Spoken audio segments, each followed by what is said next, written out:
di dalam rumah-Mu, bait-Mu. Amin. Yang kami rindukan, kami boleh mengalami perjumpaan dengan Tuhan. Sebab setiap kali kami berjumpa dengan Tuhan, yang kami imani ada sesuatu yang diubah dari hidup kami. Terima kasih Tuhan, Engkau berkenan hadir dalam ibadah ini. Kami bersyukur karena Engkau sedang menyediakan hal-hal yang baru bagi kami. Terima kasih Bapa. Kami rindu mendengar suara-Mu. Kami rindu mendengarkan firman-Mu. Urapi kami Tuhan, ini doa kami. Dalam nama Yesus. Haleluya. Amin. Silakan duduk Bapak Ibu. Layak Tuhan dipuji, layak Tuhan disembah, layak Tuhan dipuji. Tinggikan namanya selalu. Bagimu Tuhan, bagimu Tuhan segala pujian, bagimu Tuhan segala kuasa, bagimu Tuhan kemuliaan, bagi Tuhan kekal selamanya. Layak Tuhan, layak Tuhan dipuji, layak Tuhan disembah. Oh, layak Tuhan dipuji.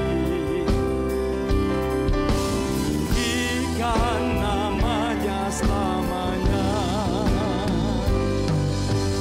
Tinggikan namanya selamanya.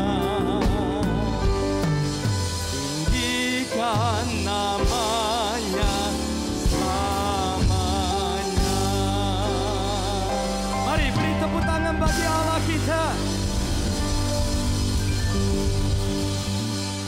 Shalom. Shalom Bapak Ibu. Bagaimana kabar Bapak Ibu semuanya? Lihat kiri kanannya. Biasa aja ya. Saya berdoa, berharap kita hari lepas hari terus diperbaharui Tuhan. Sebab itu satu yang paling kita rindukan, jumpa dengan Tuhan. Jumpa dengan Tuhan, itu pastilah ada sesuatu yang baru. Nah, tema kita di sepanjang bulan Desember ini, bulan September ini dari keluarga besar GBI Medan Pelaja adalah tentang integritas jemaat terhadap pekerjaan dan pengelolaan keuangan. Saya akan lanjutkan dari yang gelombang pertama tadi. Gelombang pertama kami berbicara tentang panggilan dalam dunia kerja.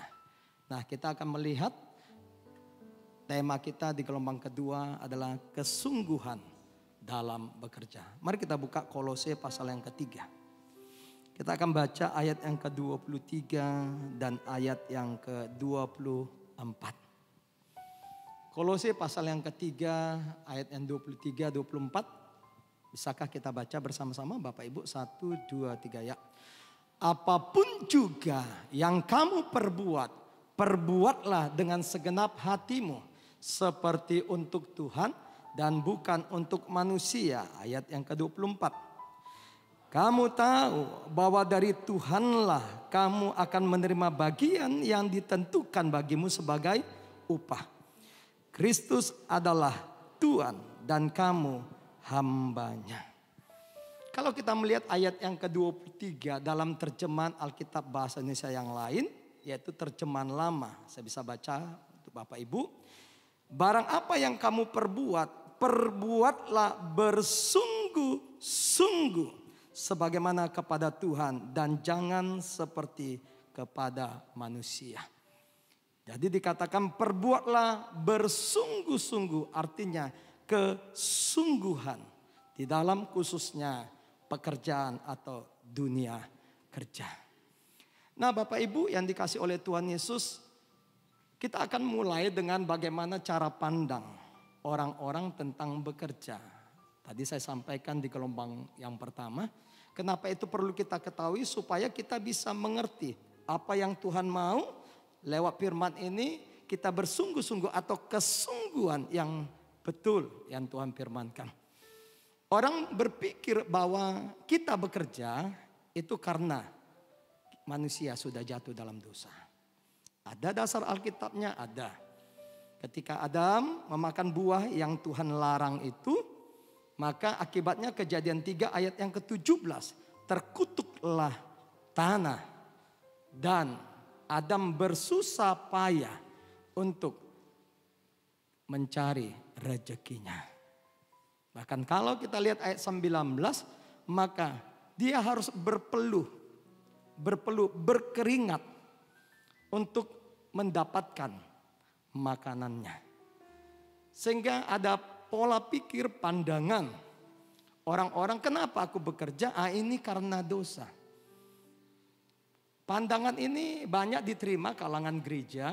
Tetapi kalau kita mau melihat lagi di Kejadian 1, Kejadian 2. Di Kejadian 1 sebelum manusia jatuh ke dalam dosa, maka Tuhan memberikan satu tugas. Ayat yang ke-28. Tidak hanya beranak cucu, tidak hanya bertambah banyak, tidak hanya sekedar penuhilah bumi. Tapi Kejadian 1 ayat yang ke-28. Maka dikatakan taklukkanlah dan berkuasalah. Kalau kita melihat dari jenis kata yang dipergunakan, taklukkanlah dan usahalah, itu adalah kata kerja. Jadi Tuhan waktu ciptakan manusia, memang Tuhan mau kita bekerja. Bahkan satu kali Rasul Paulus tuliskan kepada jemaat yang ada di Tesalonika, kalau tidak bekerja jangan makan. Itu satu penegasan yang kuat bagi kita. Kenapa perlu? Atau Kejadian 2 ayat 15 lagi. Pada waktu Tuhan menempatkan Adam di Taman Eden, maka Tuhan memerintahkan Adam untuk mengusahakan dan memelihara Taman Eden itu. Awalnya memang Tuhan menumbuhkan pohon-pohon di Kejadian 2 ayat 9.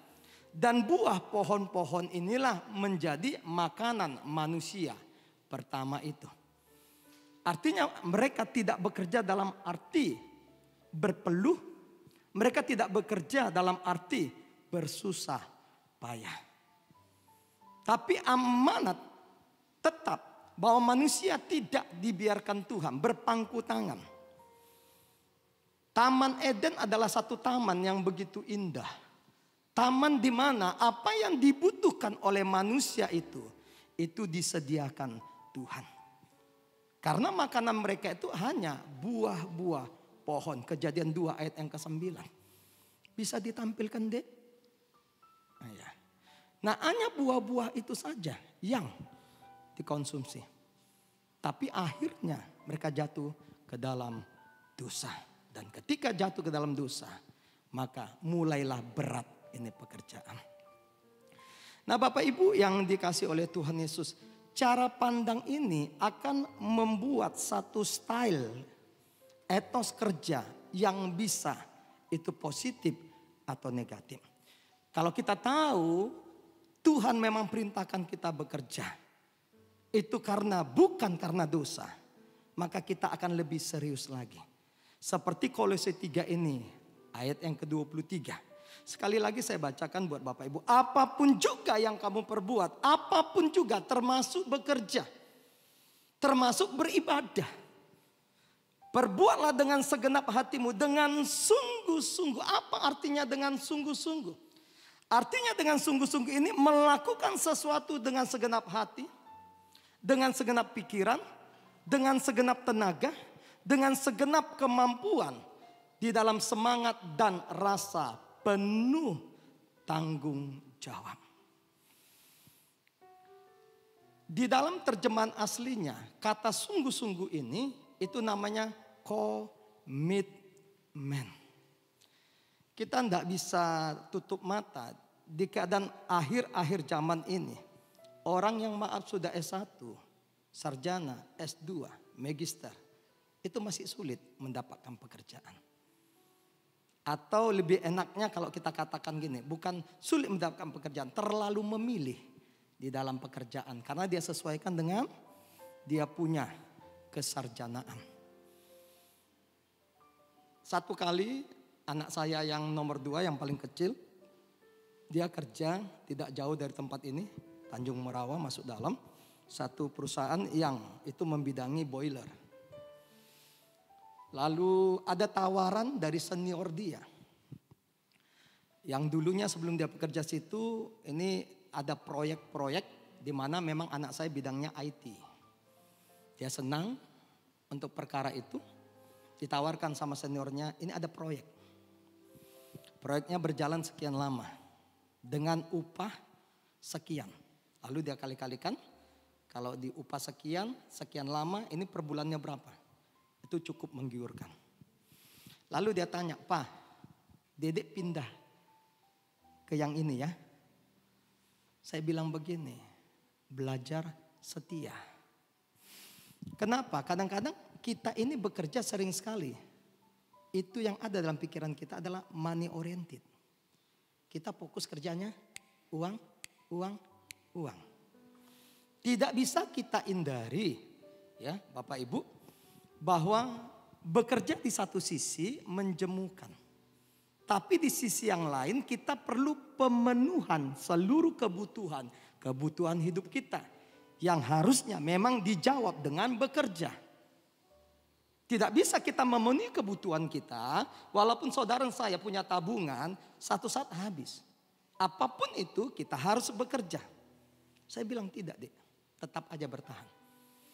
Anak muda kan masih punya semangat yang menggebu-gebu. Tapi perbandingannya apa? Dedek kerja di perusahaan ini seperti ini. Tapi kalau ikut sana itu bisa kumpulkan sekian periode ini, sekian waktu. Ini hasilnya saya bisa dedek tabung sekian. Tapi saya bilang gini, dedek yang pilih. Tapi saran Papa tetaplah setia. Komitlah di satu tempat yang dimana Tuhan percayakan untuk kita bekerja. Yang setuju katakan amin.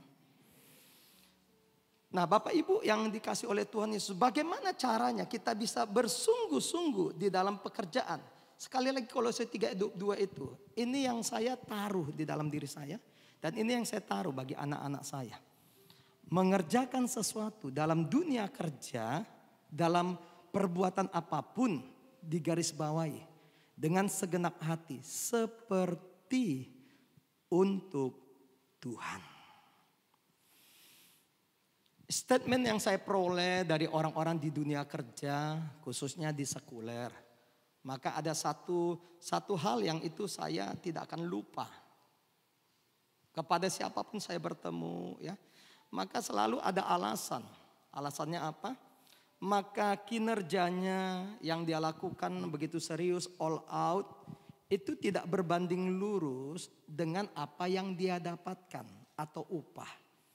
Itu yang membuat orang sulit komit di satu pekerjaan, sulit setia di satu pekerjaan, bahkan sulit untuk bersungguh-sungguh mengerjakan pekerjaannya. Wajar tidak? Wajar Pak Bu. Siapapun yang bekerja, dia akan terus langsung bandingkan. Yang kukerjakan ini dengan segenap hati, pikiran, tenaga, kemampuan. Berbanding luruskah dengan apa yang aku peroleh kerja di situ. Itu logika. Tidak ada yang bisa membantah itu. Tetapi kalau kita baca Kolose 3:23 tadi, lakukanlah seperti untuk Tuhan. Ukuran orang-orang percaya di dalam dunia kerja adalah lakukanlah seperti untuk Tuhan. Bahkan satu kali Paulus tulis kepada jemaat Korintus, 1 Korintus 10 ayat yang ke-31. Jika engkau makan, jika engkau minum, jika engkau melakukan segala sesuatu, lakukanlah semuanya itu untuk apa? Kemuliaan Allah. Lalu di sisi yang lain kita diberikan pikiran mulai berkata begini. Iya, aku mau memuliakan Allah. Aku mau melakukan seperti untuk Tuhan. Tapi bagaimana kehidupanku? Apalagi kita sebagai kepala rumah tangga yang bertanggung jawab buat istri dan anak-anak kita. Bagaimana? Apakah ini cukup untuk semuanya? Di ayat yang ke-24 ada satu penekanan. Bahwa sesungguhnya waktu kerja kita di dunia sekuler sekalipun. Bahkan kita membuka usaha sekalipun. Maka berpikirlah bahwa masalah upah, masalah gaji. Walaupun secara administrasi, secara formalnya kita peroleh dari tempat kita bekerja. Tapi kalau kita mengerjakan sesuatu dengan sungguh-sungguh. Apa arti kata sungguh-sungguh? Kita melakukan seperti untuk Tuhan kita. Maka upah kita itu datang dari Allah kita.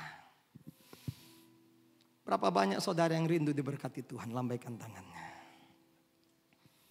Berapa banyak saudara percaya bahwa Allah sanggup mencukupkan kebutuhan saudara? Yang gak angkat tangan, gak percaya? Saya percaya. Pengalaman saya mengikut Tuhan itu jelas. Saya lihat Tuhan sanggup mencukupkan kebutuhan hidup saya.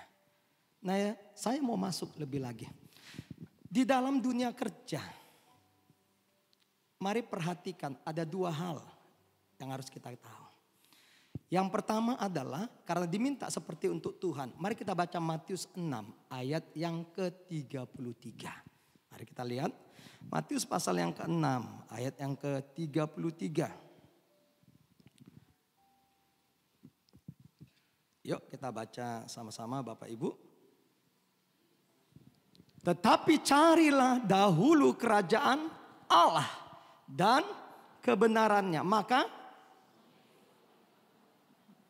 bisa bersama saya katakan semuanya. 1, 2, 3 ya. Iya.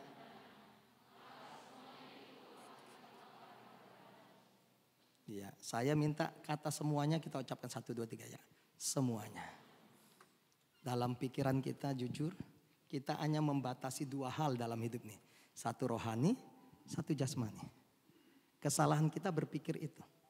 Jadi ayat ini tidak berarti bagi kita. Kalau kita hanya berkata ini dunia rohani, ini dunia sekuler. Carilah dahulu kerajaan Allah dan kebenarannya. Perhatikan semuanya. Tuhan gak bilang perkara rohani. Maka engkau jadi pintar.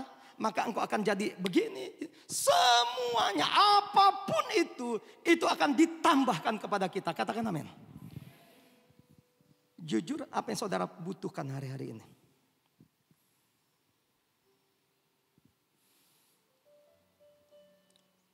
Saya menggembalakan di Rantau Prapat. Diutus ke sana Mei 2006. Beban berat seorang gembala sebelum memiliki gedung seperti ini adalah yang utama kontrak. Sewa gedung gereja. Itu beban yang paling berat. Nah kita kontrak, jadi gereja kita adalah gereja berpindah-pindah di Rantau Prapat. Kontrak ada milik pemerintah lalu dikatakan, Pak minggu kalau kami perlu kami pakai loh. Padahal kita hanya minggu pakai. Berarti dengan kata lain kita tidak bisa pakai. Nah kita ada gedung besar namanya Sujuya. Ballroom kapasitas 1000.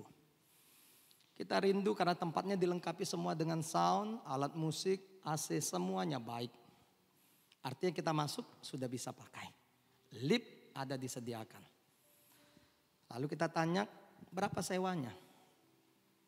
1 tahun dari jam 7 pagi sampai jam 12. 250 juta. Sebagai seorang pemimpin leader kan kita melakukan sesuatu pakai planning. Lihatlah keuangan gereja. Kita lihat untuk mencapai 250 juta tidak mungkin. Tapi saya ingat ayat ini. Cari dahulu kerajaan Allah. Cari. Artinya prioritaskan Allahmu di dalam hidupmu semuanya. ditambahkan. Lalu saya ditelepon oleh seorang ibu. Ya, saya lupa dengan ibu ini. Dia bercerita, Pak Pendeta lupa sama saya. Kalau saya bilang lupa, tersinggung. Kan gitu ya kalau orang telepon. Bapak ingat saya lupa sama saya. Lupa Bu, tersinggung. Siapa ya Bu? Siapa ya Bu? Oh, Bapak dulu yang baptis saya, suami istri.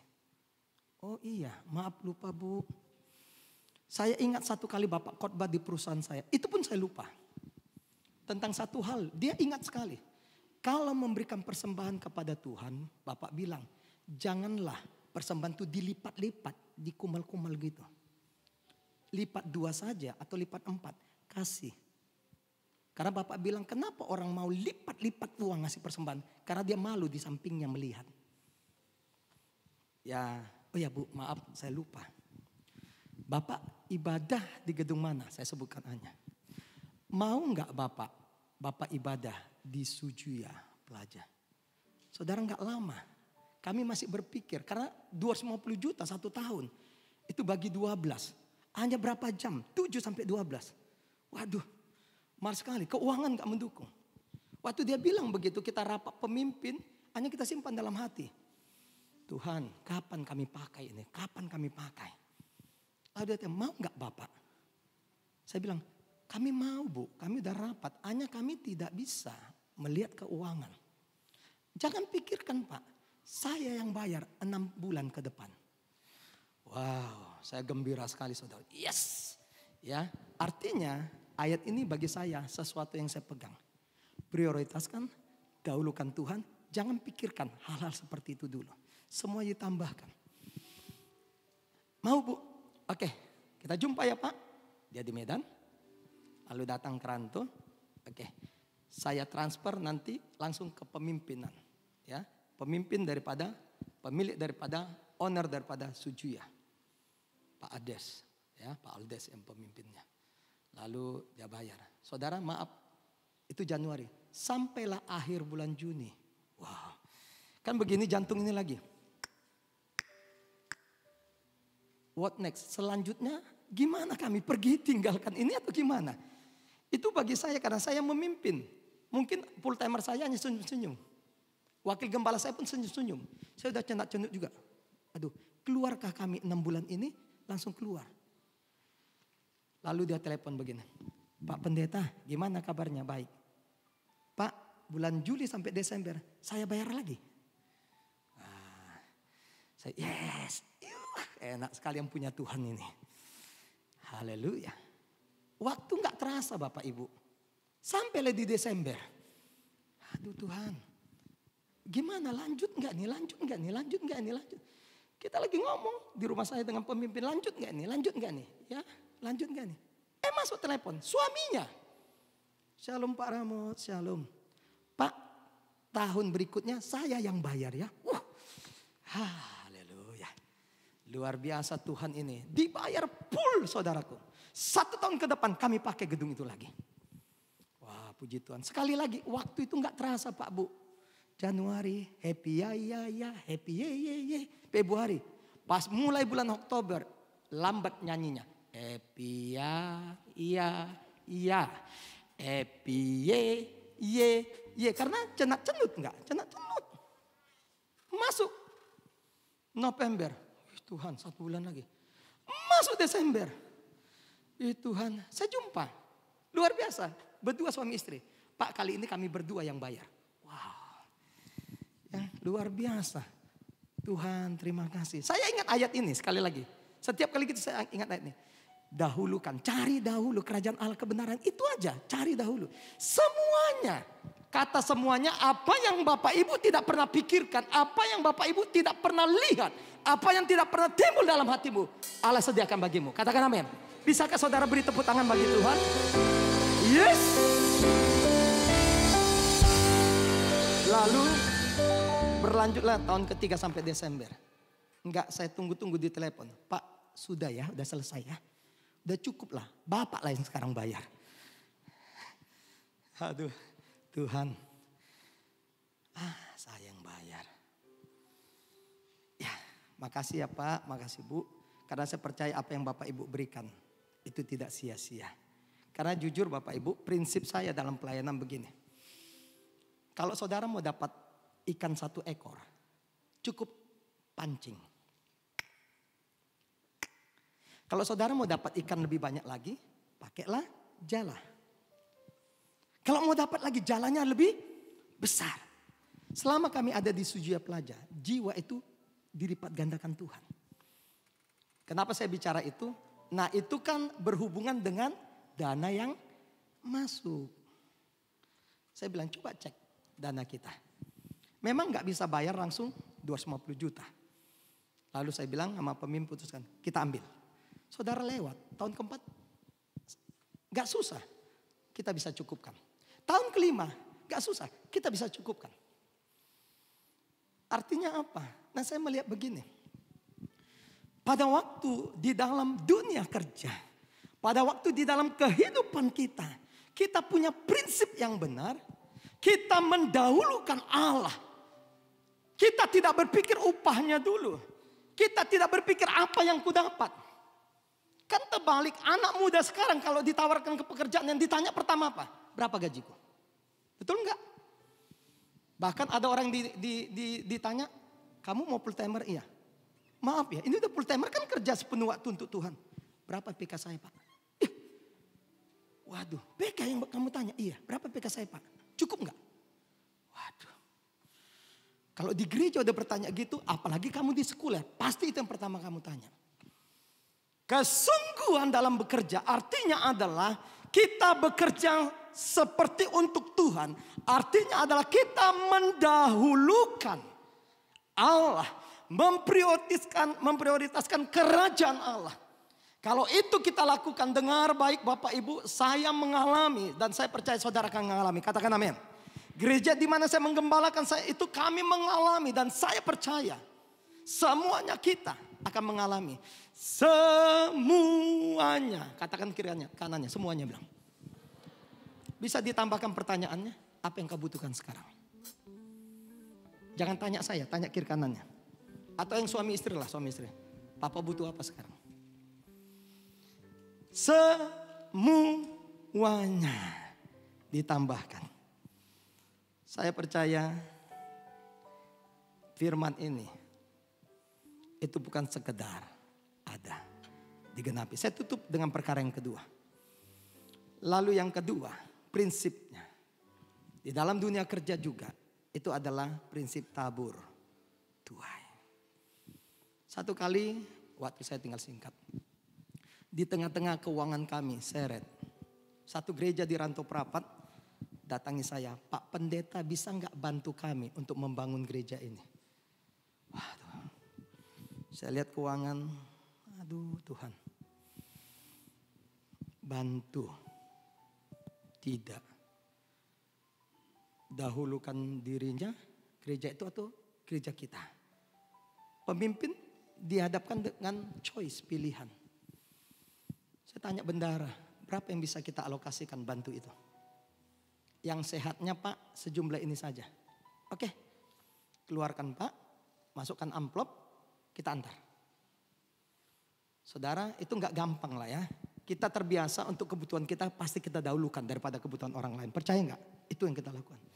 Oke, kita antar. Bu, gembalanya perempuan. Ini yang bisa kami lakukan. Saya nggak kasih tahu jumlahnya, biarkan dia membuka. Lalu kita pulang. Jangan saudara pikir waktu pulang kita langsung bergembira. Yes, lakukan firman. Enggak juga. Aduh Tuhan, udah kesana uang ini. Aduh. Kembali lagi ayat ini dan prinsip tabur tuai. Dan di dalam tabur tuai, tahukah Bapak Ibu apa yang kita dapatkan? Saya tidak hanya katakan 30, 60, 100 kali lipat ganda. Tidak. Tapi kalau kita melakukan tabur tuai, maka dikatakan satu, ya. Ini tuaian itu dipadatkan, digoncang, lanjut lagi dipadatkan, digoncang. Satu tempat, kalau saudara bayangkan, kita ambil beras di satu cangkir. Kita merasa itu udah penuh. Enggak Pak Bu. Padatkan lagi. Kita udah merasa penuh, enggak, goyang lagi. Turun lagi ke bawah. Padatkan lagi, goyang sampai ayat itu berkata turun melimpah ke atas ribahanmu. Itulah yang Tuhan berikan bagimu. Kalau engkau melakukan prinsip yang kedua, tabur tuai. Berapa banyak mau diberkati Tuhan? Kasih tahu kirikannya, nabur. Mau diberkati Tuhan? Nabur. Prinsipnya kalau kita menabur, kita menuai. Nabur sedikit menuai sedikit. Nabur banyak menuai. Terakhir kali, tidak nabur. Mau diberkati? Yang mau bangkit berdiri. Komitlah. Walaupun ini bicara dunia kerja. Apa yang kita dapatkan? Mungkin kita hanya pikirkan ini kebutuhan rumah tangga, ini kebutuhan keluargaku, ini kebutuhan ini. Kebutuhan banyak, ada primer, sekunder, tertier. Tapi mari ambil dari apa yang saudara dapatkan, lakukan prinsip tabur tuai. Berkati, susah. Saya tidak percaya orang waktu memberkati orang lain langsung yes, tidak ada itu. Di sini pergolakan. Tuhan, aku butuh. Tapi Tuhan berkata tabur. Kasih, berikan. Logika kita berlawanan. Logika kita berkata, kurang kamu bulan ini. Habis uangmu. Tapi dengar, firman Allah berkata tidak. Selama bumi masih ada, berlaku hukum tabur tuai. Dan kalau kita menuai tidak seperti kita memberi. Tuaian waktu kita tabur 30, 60, 100 kali lipat ganda. Dari dunia kerja, dari dunia pelayanan, pegang baik ini. Prioritaskan Tuhan. Ingatlah hukum tabur Tuhan.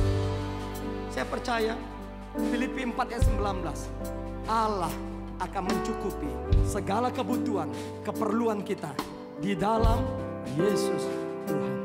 Amin. Bapak, kami bersyukur. Hari ini kami diajar untuk kami mengerti apa artinya kesungguhan dalam pekerjaan. Ajar kami untuk memprioritaskan Engkau ya Allah dari yang lainnya. Ajar kami untuk belajar menabur ya Allah, sehingga kami mendapat tuaian seperti janji firman-Mu. Berkati setiap rumah tangga. Berkati setiap pekerjaan usaha daripada setiap kami yang beribadah di tempat ini. Berkati Tuhan, berkati. Engkau tahu keadaan kami hari-hari ini. Engkau tahu apakah kami kekurangan ya Allah. Engkau tahu pergumulan kami ya Allah. Turunkan dan letakkanlah tangan-Mu atas setiap kami ya Allah. Berkatilah ya Tuhan. Apapun yang kami jamah, apapun yang kami perbuat bersama-Mu, berkatilah ya Allah. Jadikan berhasil, jadikan beruntung ya Tuhan.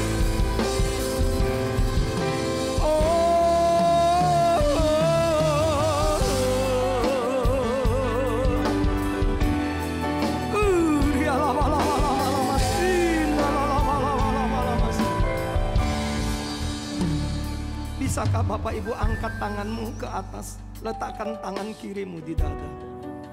Kesungguhan dalam bekerja itu diartikan dengan satu kata, komitmen. Bapak hamba-Mu berdoa bagi kami yang mengangkat tangan, tanda kami berserah berharap kepada Tuhan.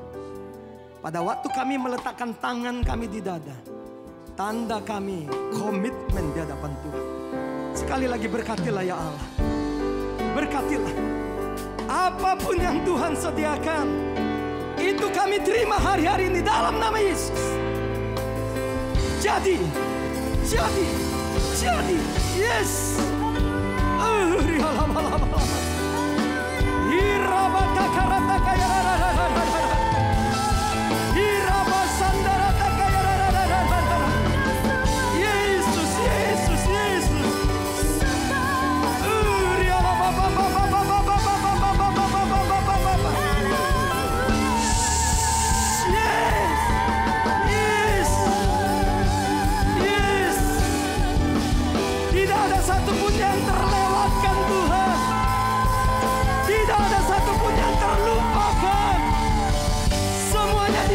diberkati, diberkati, diberkati dalam nama Yesus.